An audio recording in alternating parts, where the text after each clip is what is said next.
Hello everyone, I'm Karolis Azukaitis. I'm a pediatric nephrologist from Vilnius, Lithuania, and I'd like to briefly share my experience with HyperChildNET as a young researcher and also to shortly summarize other options that HyperChildNET can offer to young researchers during their early career pathway. HyperChildNET COST Action. Options that HyperChildNET can offer to young researchers.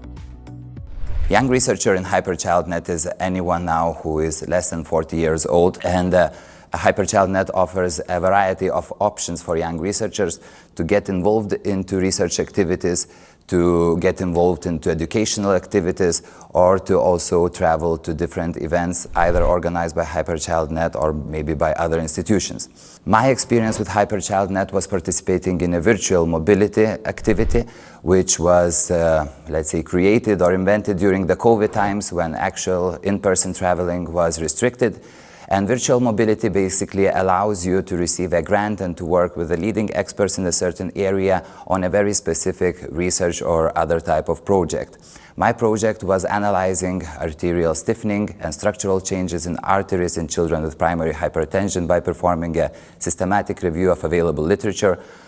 For me, it was a very fruitful experience. I was guided by perfect mentors with whom we had regular meetings, and the best thing was the outcome that came up out of this virtual mobility, which was a publication which is already published. And of course, when you start something that's inspiring, you want it to continue.